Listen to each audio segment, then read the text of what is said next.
ஜெயின் தோஸ் welcome back to army info Tamil channel. இன்றைக்கான வீடியோவில் என்ன பார்க்க போகிறோம் பார்த்தீங்கன்னா, ஸ்போர்ட்ஸ் கோட்டாவில் பிஎஸ்எஃப்பில் வந்து நம்ம எப்படி ஜாயின் பண்ணலாங்கிறதான் பார்க்கலாம். இது பார்த்தீங்கன்னா பிஎஸ்எஃப்லேருந்து அஃபிஷியலாக ரிலீஸ் பண்ண நோட்டிஃபிகேஷன். இது வந்து ஸ்போர்ட்ஸ் கோட்டாக்கான நோட்டிஃபிகேஷன் சொல்லியிருக்காங்க.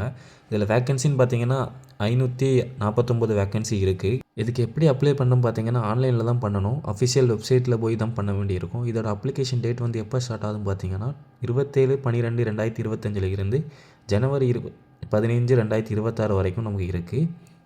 டோட்டலாக வேக்கன்சின்னு பார்த்தீங்கன்னா 549 வேக்கன்சி இருக்குது. டிஃப்ரென்ஸான ஸ்போர்ட்ஸ் கோட்டாலேருந்து இருக்குது. என்னென்ன ஸ்போர்ட்ஸ்னு சொல்லி நமக்கு வந்து அந்த பிடிஎஃப்பில் கொடுத்துருக்காங்க. அந்த பிடிஎஃபோட லிங்க் வந்து நான் உங்களுக்கு டிஸ்கிரிப்ஷனில் கொடுத்துருவேன். அதே மாதிரி இந்த பிடிஎஃபே அவங்க தெளிவாக கொடுத்துருக்காங்க.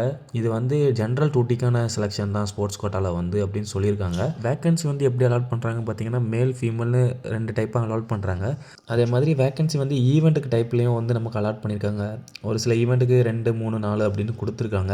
இதோட பேசிக்ஸ் பே ஸ்கேல்னு பார்த்தீங்கன்னா, பே ஸ்கேல் வந்து 7ல் இருக்குதுன்னு சொல்லியிருக்காங்க. அதே மாதிரி லெவல் 3ல் இருக்குது. நமக்கு வந்து 21,000 69,000 வரைக்கும் கிடைக்குன்னு சொல்லியிருக்காங்க. அதே மாதிரி டியூட்டி எங்கெல்லாம் இருக்குன்னு பார்த்தீங்கன்னா, ஆல் ஓவர் இந்தியாவிலும் அப்ராட்லேயும் இருக்க வாய்ப்பு இருக்குது அப்படின்னு சொல்லியிருக்காங்க. நெக்ஸ்ட்டு பார்த்தீங்கன்னா, நமக்கு வந்து வேக்கன்சி இது வந்து டெம்பரரி தான் அப்படின்னு சொல்லியிருக்காங்க. சம்டைம்ஸ் இது வந்து இன்க்ரீஸ் ஆகிறதுக்கும் சான்ஸ் இருக்குதுன்னு சொல்லியிருக்காங்க வேக்கன்சி வந்து. ஸோ நம்ம இதை வந்து யூஸ் பண்ணிக்கலாம். ஸோ நெக்ஸ்ட்டு பார்த்தீங்கன்னா, நம்ம ஸ்போர்ட்ஸ் ஈவெண்ட் சர்டிஃபிகேட் வந்து எந்த லெவலில் இருக்கணும் அப்படிங்கிறதுக்காண்டி ஒரு டீட்டெயில்ஸ் கொடுத்துருக்காங்க. நம்மளோட ஸ்போர்ட்ஸ் வந்து சிங்கிளாக இருக்கட்டும், இல்லை டீம் கேம்ஸாக இருக்கட்டும், அதில் வந்து நமக்கு நேஷ்னல் இல்லை இன்டர்நேஷ்னல் வந்து நம்ம வந்து பொசிஷன் பண்ணியிருக்கணும். இல்லைனா ஃபஸ்ட் இல்லை செகண்டு, கோல்டு இல்லை சில்வர் எடுத்துருக்கணும் சொல்லியிருக்காங்க. அதே மாதிரி பார்த்தீங்கன்னா, டாக்குமெண்ட் வந்து நமக்கு என்ன எட்டு போகணும்னு சொல்லியிருக்காங்க பார்த்தீங்கன்னா, நமக்கு வந்து ஒன்லி ஒன்றுன்னு அப்படி அவங்க கொடுத்துட்டாங்க கன்ஃபார்மாக. நம்ம வந்து மெட்ரிகுலேஷன் சர்டிஃபிகேட் தான் நம்மளோட வெரிஃபிகேஷனுக்காண்டி எடுத்துகிட்டு போகணும். அதே மாதிரி நீங்கள் வந்து அப்ளை பண்ணும்போது உங்களோட ஒரிஜினல் காப்பியை வந்து ஸ்கேன் பண்ணி வெப்சைட்டில் வந்து அப்லோட் பண்ணுற மாதிரி இருக்கும். நெக்ஸ்ட்டு பார்த்தீங்கன்னா, நம்மளோட ஏஜ் ரிலாக்ஸேஷன் பார்த்தீங்கன்னா, எஸ்சி எஸ்டிக்கு பார்த்தீங்கன்னா 5 இயர்ஸ் கொடுத்துருக்காங்க. ஓபிசி அண்ட் என்சிஎலுக்கு பார்த்தீங்கன்னா 3 இயர்ஸ் கொடுத்துருக்காங்க. நமக்கு வந்து ஏஜ் ரிலாக்ஸேஷன் இருக்க போகுது இந்த மாதிரி. நெக்ஸ்ட்டு பார்த்தீங்கன்னா, நம்ம வந்து எப்படி அப்ளை பண்ணுறதுங்கிறத டீட்டெயிலாக பார்த்துடலாம். ஃபர்ஸ்ட் ஆஃப் ஆல் வந்து இதோட டேட்டு பார்த்தீங்கன்னா 27/12/2025 இருந்து 15 ஜனவரி 2026 வரைக்கும் நமக்கு வந்து அப்ளிகேஷன் டேட் வந்து கொடுத்துருக்காங்க. அதே மாதிரி எந்த வெப்சைட்டில் போய் பண்ணணும் பார்த்தீங்கன்னா, பிஎஸ்எஃபோட ரெக்யூர்மெண்ட் வெப்சைட்டு, அதை வந்து உங்களுக்கு நான் டிஸ்கிரிப்ஷனில் கொடுத்துருந்தேன். அதில் டேரெக்டாக போய் நீங்கள் அப்ளை பண்ணிக்கலாம்.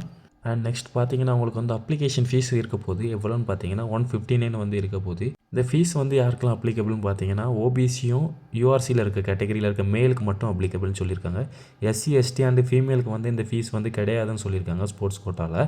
அதே மாதிரி பார்த்தீங்கன்னா, உங்களோட செலெக்ஷன் ப்ராசஸ் எப்படி இருக்க போகுதுங்கன்னு சொல்லியிருக்காங்க. அதே மாதிரி இது வந்து கேட்டகரிஸ் வைஸ் கொடுத்துருக்காங்க. அதாவது உங்களுக்கு வந்து ஒரு 12 மார்க்ஸ்க்கான இது வந்து செலெக்ஷன் ப்ராசஸ் இருக்கும். அந்த 12 மார்க் யாரெல்லாம் எடுக்கிறாங்களோ அவங்களுக்குலாம் மெரிட் லிஸ்ட் வரும். அவங்களுக்கு அட்மிட் கார்டு வரும். அவங்க வந்து டாக்குமெண்ட் வெரிஃபிகேஷன் முடிச்சு அதுக்கடுத்து ஃபிசிக்கல் ஃபிட்னஸ் டெஸ்ட்டுக்காக குவாலிஃபை ஆவாங்க. அதுக்கப்புறம் அவங்களோட மெடிக்கல் இருக்குன்னு சொல்லியிருக்காங்க. ஸோ நெக்ஸ்ட்டாக பார்த்தீங்கன்னா, நமக்கு வந்து டாக்குமெண்டேஷனில் என்னெல்லாம் கேட்டிருக்காங்கன்னு பார்த்தீங்கன்னா, நம்மளோட வந்து பயோமெட்ரிக்கு ஃபிங்கர் பிரிண்ட்ஸ் எல்லாமே செக் பண்ணுவாங்கன்னு சொல்லியிருக்காங்க.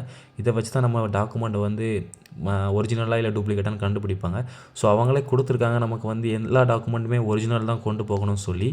நெக்ஸ்ட்டு பார்த்தீங்கன்னா, இந்த மாதிரி டாக்குமெண்ட் வந்து நம்ம வந்து செலெக்ஷன் போகிறதுக்கு முன்னாடி ரெடி பண்ண வேண்டியிருக்கும். ஸோ இதுக்கான ஃபார்மெட் வந்து நான் பிடிஎஃப்ல இருக்குது. அதனால் நான் டிஸ்கிரிப்ஷனில் லிங்க் கொடுத்துருக்கேன், யூஸ் பண்ணிக்கோங்க. இந்த வீடியோ யூஸ்ஃபுல்லாக இருந்தால் லைக் அண்ட் ஷேர் பண்ணிக்கோங்க. நம்ம சேனலை மறக்காமல் சப்ஸ்கிரைப் பண்ணிக்கோங்க. உங்கள் ஃப்ரெண்ட்ஸுக்கும் நம்ம சேனலோட வீடியோ ஷேர் பண்ணுங்கள்.